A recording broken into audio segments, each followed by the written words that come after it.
The actress best known for her role as Princess Leia is dead at the age of 60. We take a look at the career behind Carrie Fisher. We also take a look at the best video games and technology of 2016. You're watching RAMtv.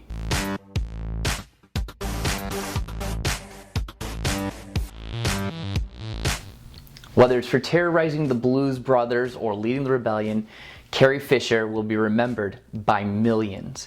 Fisher died at the age of 60, 4 days after suffering a massive heart attack on the way back from London. Too little short for a stormtrooper. Fisher was the daughter of singer Eddie Fisher and actress Debbie Reynolds. While she was best known for playing Princess Leia in the Star Wars films, her other roles included Shampoo, The Blues Brothers, Hannah and Her Sisters, The Burbs, and When Harry Met Sally. Fisher had just finished up the European leg of her book tour and was on her way back to LA when she had a cardiac arrest that was 15 minutes before the plane landed at Los Angeles International Airport. Fisher was transported from the airport to the Ronald Reagan UCLA Medical Center, where she was placed on a ventilator. She died 4 days later and was 60 years old. The next day, Fisher's mother, Debbie Reynolds, also died. Reportedly from Debbie's son, she had had a stroke at his house while they were planning Fisher's funeral. Because Fisher does not have a star on the Hollywood Walk of Fame, fans found an empty one where they could set up a memorial to her. And who can blame them? She will not soon be out of people's memories. After all, who can forget Princess Leia in that gold bikini? But on a more serious note, Fisher was a talent, and it is going to be a hard loss for all of us who are Star Wars fans or fans of any of her work. At this time, I want to actually just go straight over to technology, throw it to Ray. He's going to give us a countdown of the top 10 technology items in 2016. Let's give him a call.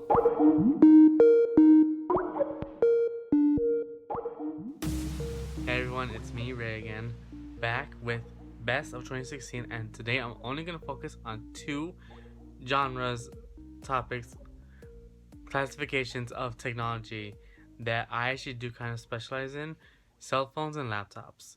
They are the two most important things in really anybody's life. Everyone needs communication and everyone needs a way to get their work done on the go. So for a phone, the winner for 2016, in my opinion, is the Google Pixel. Now, it's not the iPhone 7 or 7 Plus. Calm down, Apple lovers. I have an iPhone right now. This is how I'm recording this video right now. I'm using my iPhone.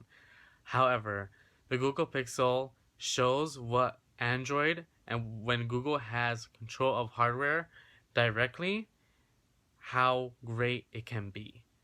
The camera is amazing. The form factor of it as well has been, reviewed constantly as being one of the best. Of course, personally, I do not have it. However, I have played around with it, and I can honestly say is one of the best. Sorry, my dog just came in. But yes, the Google Pixel is the best phone for your buck, at least in 2016. And of course, it does come unlocked. No, I'm sorry. It is locked to Verizon. So if you want the phone, go to Verizon. Now, laptop. Now, this is where people will get mad at me if you're an Apple lover. However, I cannot recommend the MacBook Pro. The best for 2016, in my opinion, has to be any laptop around $1,000, $1,500, which is around the same price of a MacBook Pro. Any Windows PC that's around that price, because the MacBook Pro only has 4 USB-C ports. USB-C is part of the future. Yes, it is. However, this is too much and too fast, especially now where battery concerns are pretty much all over the board. Some say 10, some say 5, others only had 3 hours. How can you spend almost $2,000, $3,000 on a laptop that only lasts 3 hours? Especially MacBook Pro. Pro people are using these laptops. Professionals, editors, designers, people who run their businesses off Macs. They need a long-lasting battery. Consumer reports are they for the first time, did not recommend MacBook Pros. Sites on the internet have already said do not buy the MacBook Pro until the problems have been resolved. And I do agree with them. The MacBook Pros are not worth the money, not this generation, until Apple fixes it and includes at least one regular USB 3.0 port. Do not get the MacBook Pro unless you want to live in the world of dongles and iffy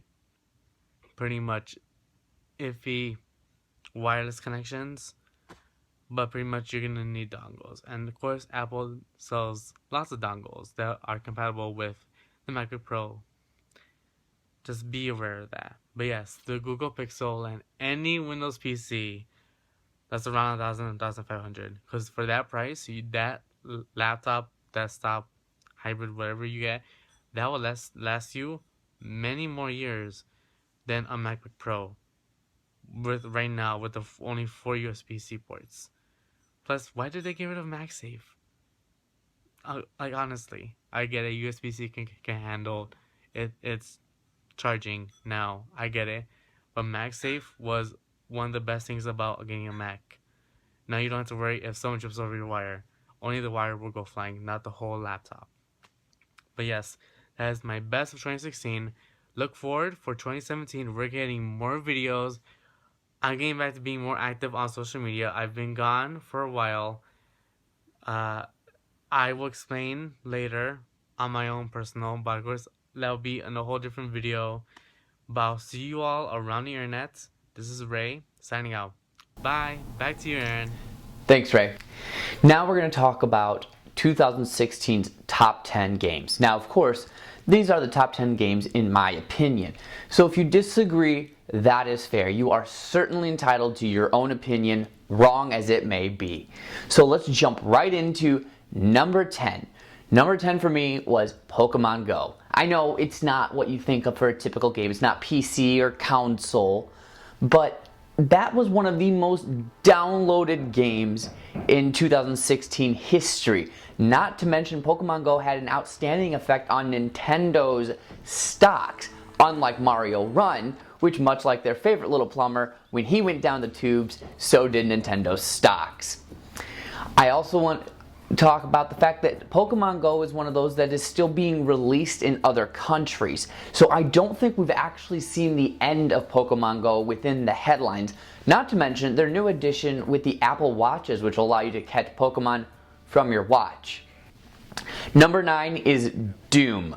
First of all, nostalgia. For me, this one has a lot of nostalgia. I was a huge Doom player as a kid, so Doom's gonna make my top 10. But I don't think it's completely unsupported. This game has incredible visuals. The gameplay is fantastic. If you want that adrenaline-fueled, high-speed fun, Doom is a game for you. Who doesn't love taking a cranky, blonde-haired, middle-aged man and killing badass baddies? Doom makes number 9 on my list. Not to mention, their soundtrack is amazing.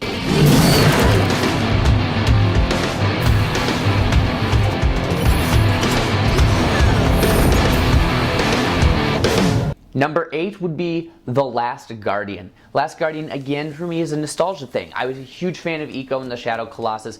Nostalgia's great, the gameplay is great, the story is good. This was a really fun game for me and kind of took me back to those days of Eco. Number 7, Hitman. Another reboot, much like Doom, but Hitman had incredible gameplay. It had great graphics. The one thing I would say is the episodic thing. I know a lot of people weren't huge fans of, but I didn't mind it so much. For me, Hitman was an all-around winner. Number 6 is Dark Souls 3. I'll admit, I was not huge into the Dark Souls series. Bloodborne was my first real entrance into it. I did play a little bit of Dark Souls 2, but Bloodborne's where I really got in. Dark Souls 3 did everything Bloodborne did right, and then some. Dark Souls 3 for me was one of the most fun games I've ever played, just constantly dying. I'm terrible at the Dark Souls series, absolutely awful, but I have a blast doing it. It's got incredible gameplay, the visuals are fantastic, and one of my favorite things to watch, is definitely just watching people on YouTube play PvP in Dark Souls 3. Next for me was Final Fantasy 15.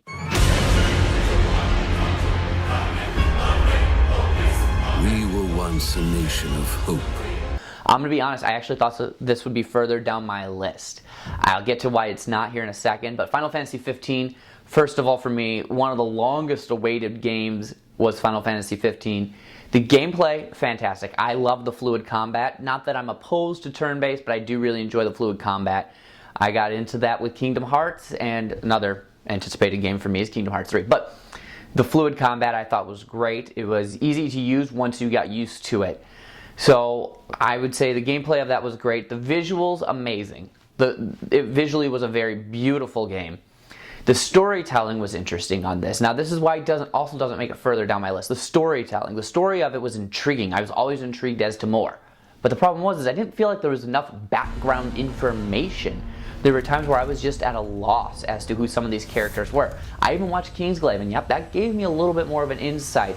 Now I didn't watch Brotherhood. I heard some people say if you watch Brotherhood it gave you even more insight. But I still feel like going into Kingsglaive there's a lot of unanswered questions. And the land is dark, and the moon. Battlefield 1 is number 4 on my list. Battlefield 1 has incredible gameplay. It's a stunning game. And the campaign for me actually was a lot of fun. I enjoyed the choosing of the chapters. I wasn't forced to do anything in a certain direction. I got to choose the chapters. This World War I game was brutal like it should have been. World War I, one of the bloodiest wars in our history. And while this game certainly minded its manners of being a game, I thought it really encaptured that well and kind of gave you a feeling of how brutal World War I could be. Number 3 on my game is my number 1 Xbox pick. That is Gears of War 4 for 2016. For me, Gears of War 4 was the best game to come out on the Xbox. That's an Xbox exclusive. This game had incredible gameplay. The visuals were great. And the story on it was fantastic. The cast was amazing. These were great voice actors, and just it felt like it had everything that was good about the original Gears of War game, and it was just a lot of fun to kind of get back into it. And to be honest, it's the only reason why I bought an Xbox One.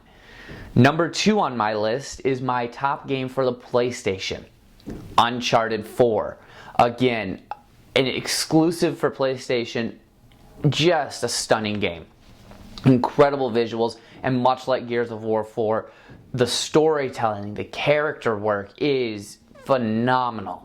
This is such a great game. If you haven't had the chance to play Uncharted 4, if you're a PS4 user, you need to go out and play it. This is an incredible game. And of course, Uncharted 4 and Gears of War 4, both of them have that playback value because they're multiplayer.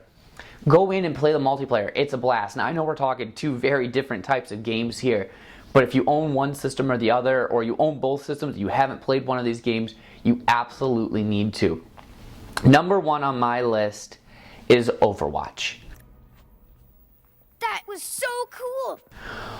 Overwatch is probably the most frequently talked about game outside of Pokemon Go this year. It is one of the most played games outside of Pokemon Go this year, and not surprisingly, it's Blizzard's product. Blizzard knows what they're doing. They've had the longest running MMO.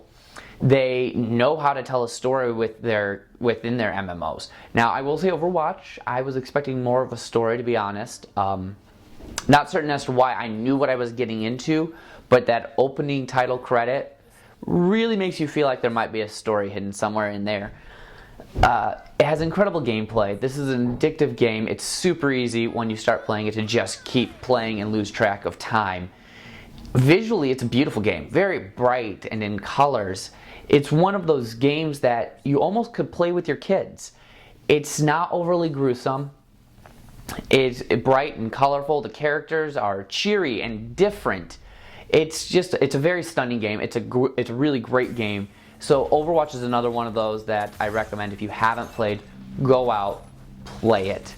Like I said, these are my top picks for 2016. So If you have any games that aren't on my list or you want to talk about what's on my list, please leave comments below. Reach out to me. I would be more than happy to talk with you about it.